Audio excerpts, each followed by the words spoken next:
Gary Smith is a native of New Orleans, where he attended the University of New Orleans and earned his undergraduate degree in computer science. A recent graduate of the MFA program at Hamline University in St. Paul, Minnesota, Gary has had 3 of his short stories published in Hamline's grad school literary journal, Rock, Paper, Scissors, and is the founder and creator of FictionDepot.com. He is currently seeking representation for his 3rd novel entitled The Human Sphere. He lives in Burnsville, Minnesota with his wife and 2 daughters. Please welcome Gary Smith.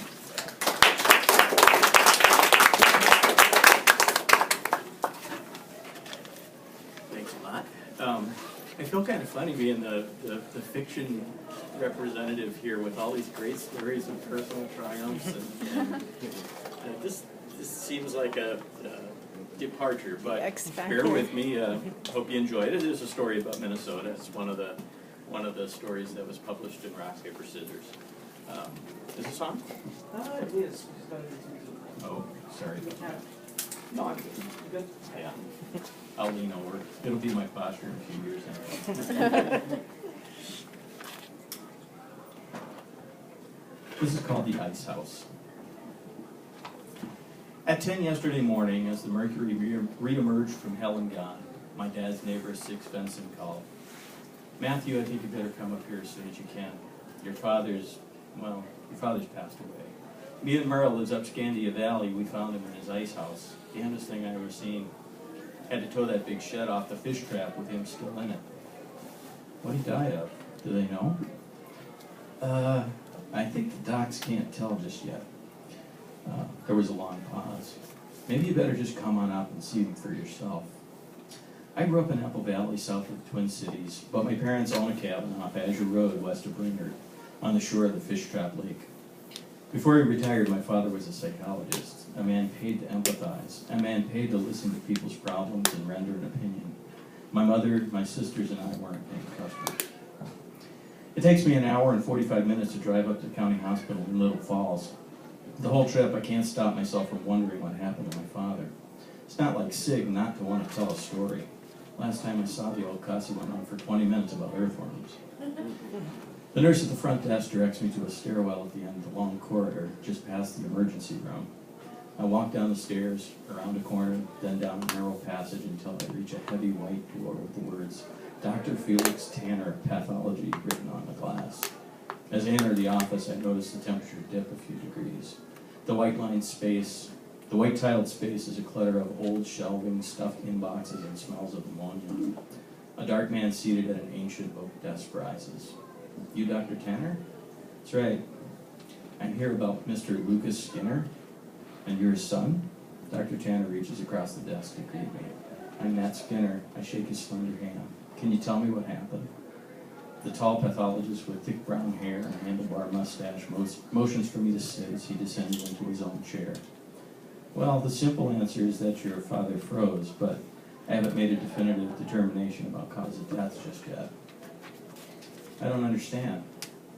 I pull the knit cap from my head and sit down blank, ready for some answers after the anxiety-filled drive.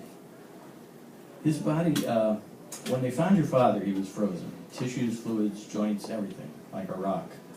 We've taken every precaution to preserve him until we can thaw the body in a controlled manner. He's only just arrived this morning. I was going to begin the process in about an hour or so. I turn and motion outside of Dr. Tanner's door to the industrial-looking freezer I passed on the way in. That's right, his body's in the freezer for now.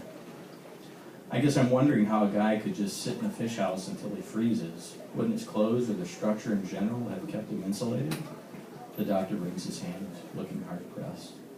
I want to find something to pry the words loose from his mouth. Finally, he exhales and answers. When they found your father, he wasn't wearing any clothes. The door to his ice house had been propped wide open. Folks that found him were wondering whether your father committed suicide. My jaw tightens so hard my teeth are like tiny air pockets waiting to burst under the pressure. I close my eyes while the shock abates. So why would he simply sit out there and wait to freeze? Now that, I'm afraid, is a question medical science simply can't answer. I drift into dreams of my father alone, staring down into the depths, trapped on the other side of the ice, my sisters and me waiting for the thaw, waiting for my father to auger down to us, I sit across from Dr. Tanner as if waiting to be plucked from the depths of my dark thoughts like a little panfish. I realize that it's been an overlong time since any sound. The doctor shifts around in his chair, eyeing me as if testing a hypothesis. Well, it might be 24 hours before I can do an autopsy. Would you like to spend some time alone with your father before I thaw him? What? It's customary for a family member to want some time alone with the deceased. Would you like me to open the freezer so you can see your father? You certainly dressed for it. Sure, I guess that'd be all right. Dr. Tanner rises from his seat. Come on. I stand and follow him back through the doorway into a hallway, down to the freezer. A little circular window like the kind you'd find in a submarine is cut into the locked door at eye level. That him in the back corner there? That's him. Folks who aren't from Minnesota don't realize that here it's often warmer in a freezer than it is on most winter days. Outside the hospital, the temperature's just risen above the 0 mark. This freezer's probably set somewhere in the 20s, a perfectly hospitable environment. Dr. Tanner releases the deadbolt and hefts back on the door handle, but before we duck inside, he turns to me. Don't worry, he looks normal, like a guy who's ice fishing. Then Tanner tells me, you can stay here and visit with your father for as long as you like. When you're done, just come back to the office. I got a pot of coffee going. You can help yourself. It'll warm you up. Thanks. The doctor edges by me, then stands at the door. Freezer's unlocked. When you're finished, I'll begin thawing it. The door latch shuts. I'm alone with my father. I can see my breath when I exhale. I fit the cap I'm holding back on my head, then edge back to the cold bench and take a seat next to the Iceman. What in the world happened to you, Pop? My question echoes thinly off the drawers on the opposite wall, and then dies. There were so many things I wanted to ask you. He sits silently.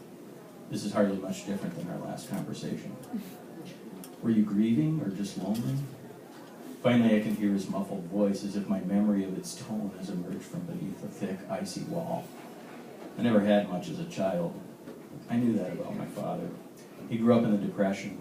He had a mother that sent him out to work as soon as he was old enough to chop wood or shovel snow in the winter or carry grocery bags or golf bags in the summer.